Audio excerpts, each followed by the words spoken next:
Bienvenue sur F1 ITV pour le briefing du Grand Prix de Grande-Bretagne. Ziv, nous allons à Silverstone. Alors Silverstone, c'est le temple de la vitesse, c'est le cœur de la Formule 1 quelque part. Toute l'histoire de la course automobile est résumée depuis 1950 à Silverstone.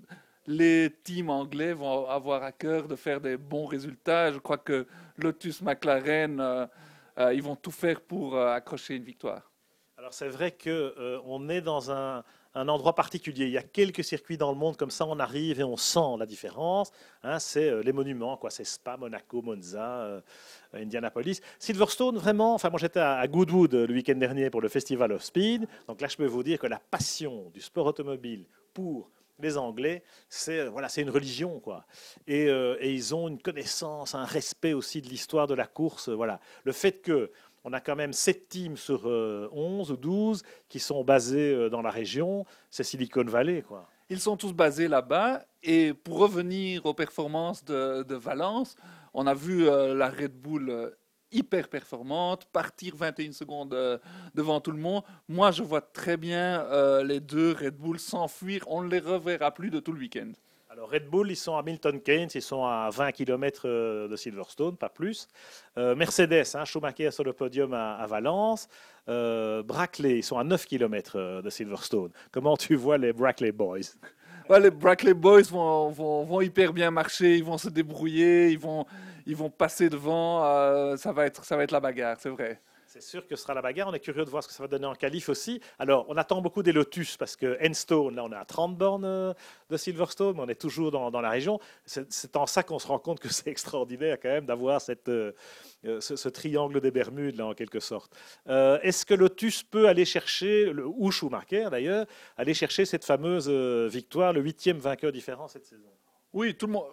Une saison tellement imprévisible comme cette année, on n'a jamais eu. Donc, vraiment, les Lotus, ils peuvent gagner, c'est clair. Schumacher peut gagner.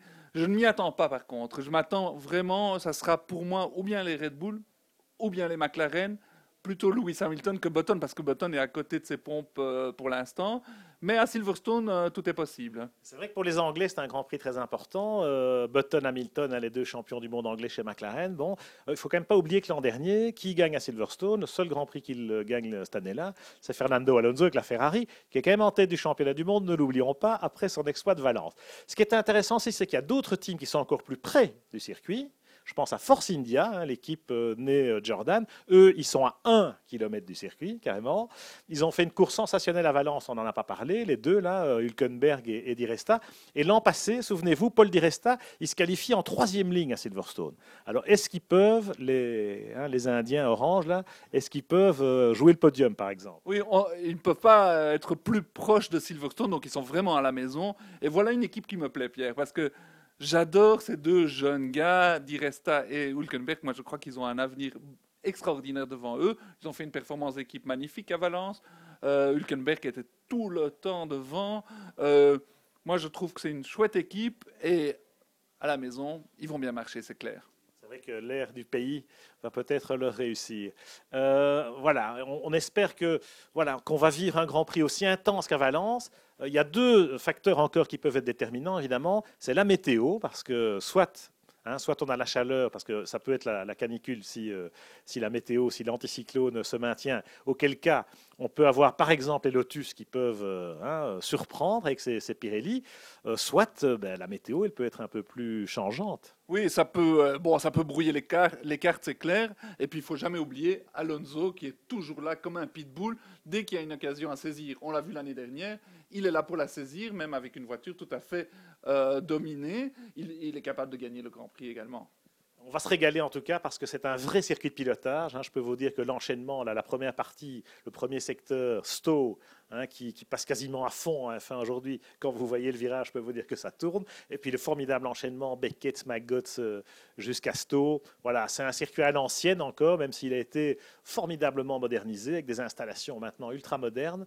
On va se régaler parce que c'est un Grand Prix où il se passe toujours quelque chose, il y a toujours des dépassements, il y a de la bagarre, peut-être encore de la safety car et donc des surprises. Rendez-vous incontournable, rendez-vous magnifique, rendez-vous rempli d'histoire, le temple de la course automobile, la religion pour tous les Anglais, avec 36 000 vainqueurs potentiels cette année, c'est incroyable. Donc, bon, ça ne peut qu'être une magnifique course. Voilà, la grand-messe de la F1 vous attend dimanche. Il y aura 130 000 spectateurs dans les tribunes de Silverstone. Alors soyez là, fidèles au poste, derrière vos petits écrans et aussi sur vos écrans d'ordi pour suivre ça sur f1i.com. On y sera en tout cas.